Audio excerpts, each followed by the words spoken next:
A partir de ese momento, todos aquellos elementos que contravengan al decreto ley tienen que andar con su testamento bajo el brazo, porque vamos a ser taxativos. No va a haber perdón.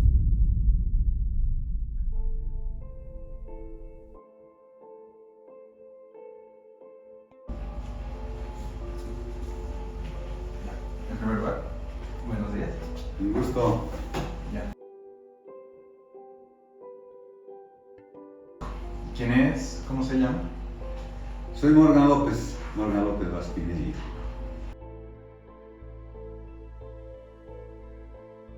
Yo antes era un admirador del Che, hasta que tuve la oportunidad de ir a Cuba.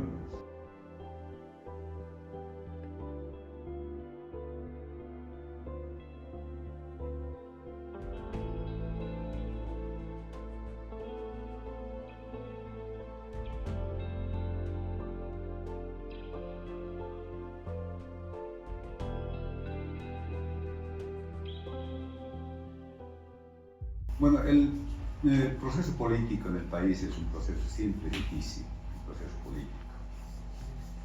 Y bueno, de jóvenes nos interesamos mucho por participar en la política, por participar en los movimientos cívicos inicialmente y después en la política.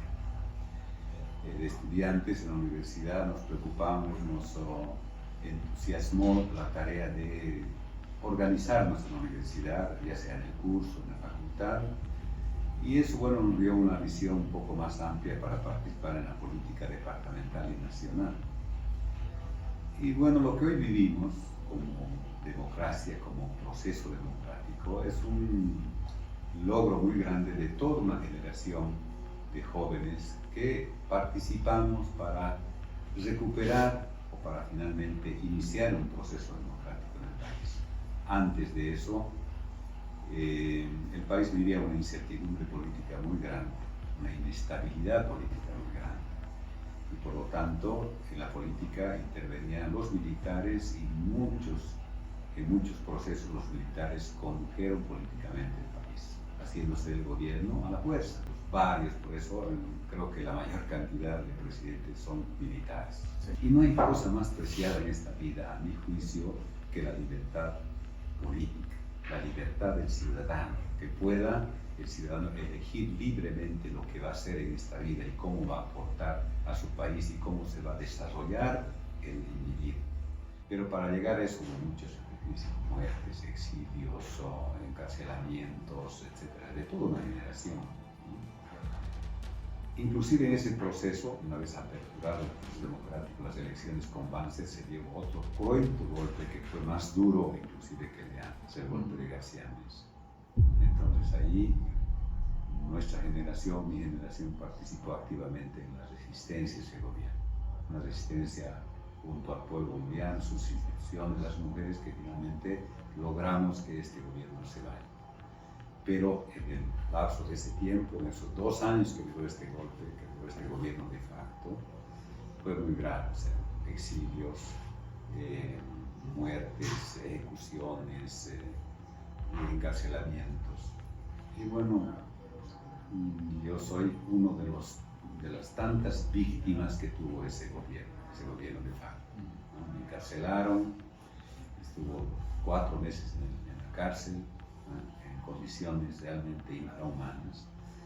Y después una organización internacional como el ACNUR, una organización de las Naciones Unidas, me llevó al exilio, me sacó al exilio por la inseguridad que había para mi existencia, ¿no? Entonces ahí estaba en Suecia durante más de 1 año, en Suecia, exilado, protegido por el gobierno sueco, al gobierno al que siempre agradecemos, porque bueno, estoy hablando en este momento, pero eran varios, ¿no? Pero el mayor deseo del que habla es que todos los elementos que han sido aprendidos por los servicios de inteligencia que estaban en función de pseudo sindicalistas, traficantes de la política, activistas, subvertores, tienen que dejar el país. Como dicen los periódicos, hasta dentro de 20 días no habrá un solo detenido en Bolivia. Con esta gente vamos a sacarla del país. Los vamos a mandar al exilio.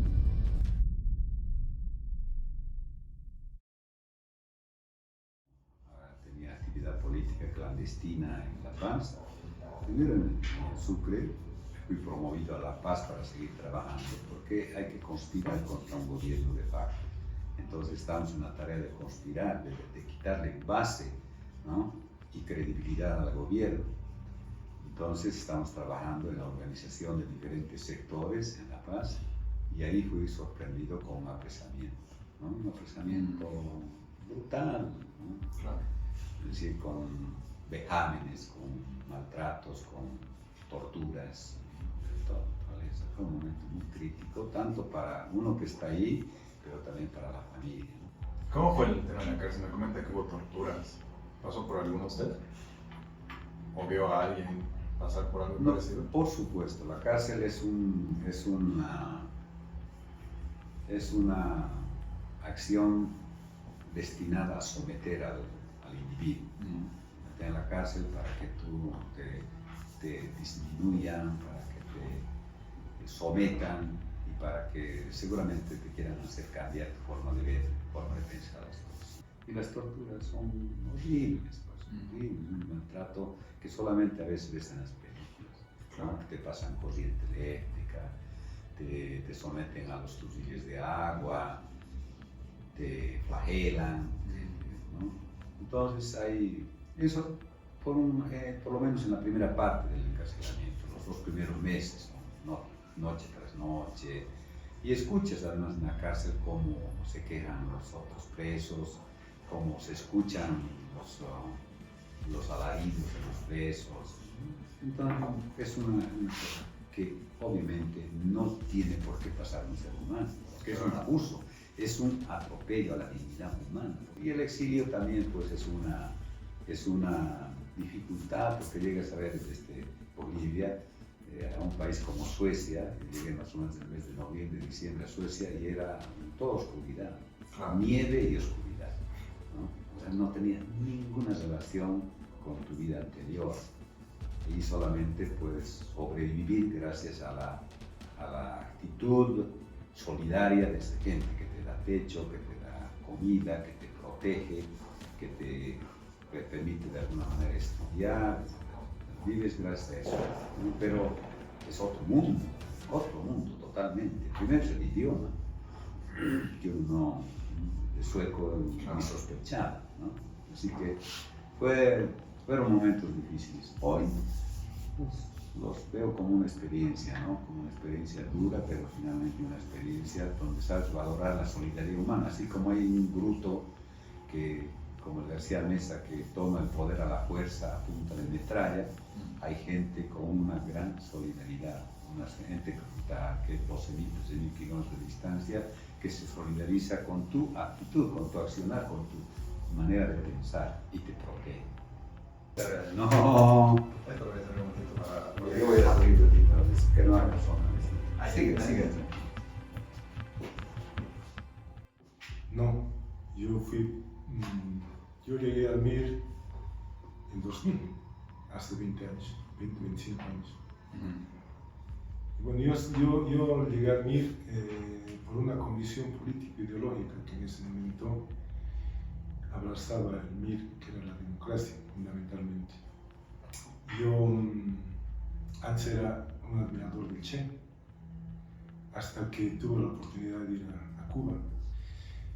Pero a través de una reunión de la OCLE tuve la oportunidad de ir a Cuba.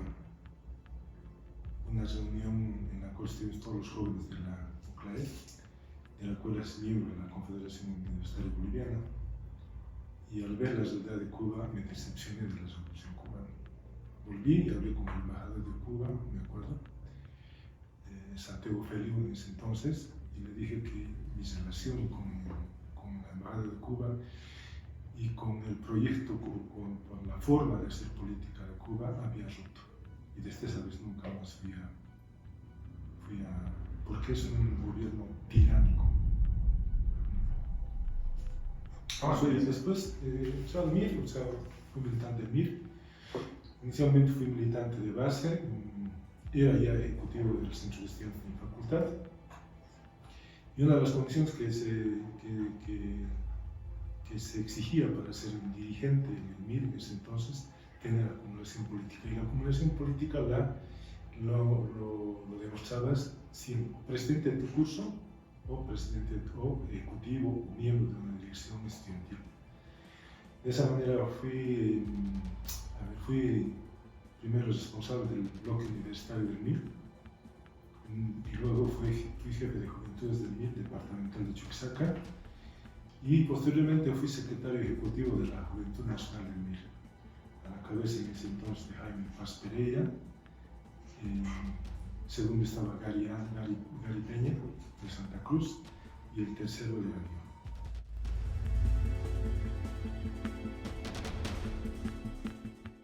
Bueno, la Calancha fue un momento donde ya era padre de familia. Sin embargo, me motivó participar de la resolución del movimiento de la Calancha, porque había un manejo discrecional de la directiva de la Asamblea Constituyente, que no quería discutir el tema de la capitalía. Un tema que también fue mal manejado por la dirección regional, porque lo que no estudiamos ahí era aún forzar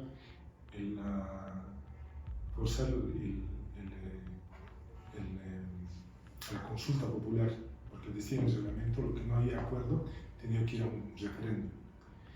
Entonces en ese momento nosotros podíamos haber ganado, sin pelearnos con los de La Paz, podíamos haber ganado la consulta popular, porque seguro estoy que Santa Cruz, Cochabamba, Beni y Tarija habían apoyado que Sucre se quede con la capitalía. Pero fue un momento de frustración no solamente para nosotros, sino para todos desde entonces, ¿no?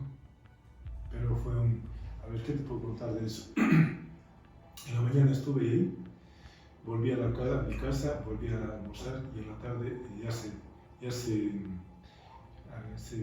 presentaron los conflictos, hubo mucha gasificación, hubo uso al mediodía ya hubo uso de material letal, ya empezamos en balas, ya no solamente los barriles de goma, a los que ya estábamos acostumbrados en la época universitaria, ¿no? Porque en SDC nosotros cuando hacíamos una marcha por el presupuesto universitario, y las barricadas las hacíamos en el reloj, o a veces no pasábamos la calle Junín, esquina Valirian, donde también hacíamos barricadas. En ese entonces la Calancha no había barricadas, había gente por todo lado que quería reivindicar algo que le perteneció a Sucre y que quería tener, ¿no? Y en la noche estuve hasta las 2 de la mañana en las serranías de la Calancha. Pero finalmente el cansancio hizo que nos retiráramos. Al día siguiente la Asamblea Constituyente se cerró y se fue a Oruro.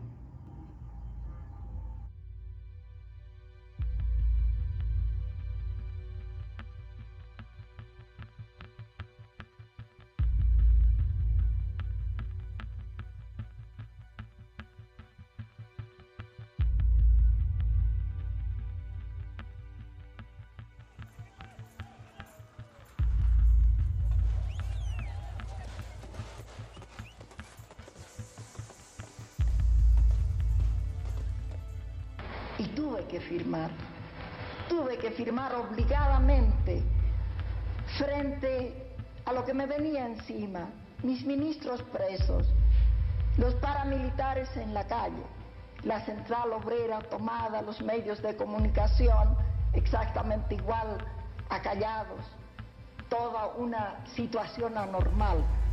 Y aún eso más, aún así más me humillaron, me pidieron que leyera esa renuncia.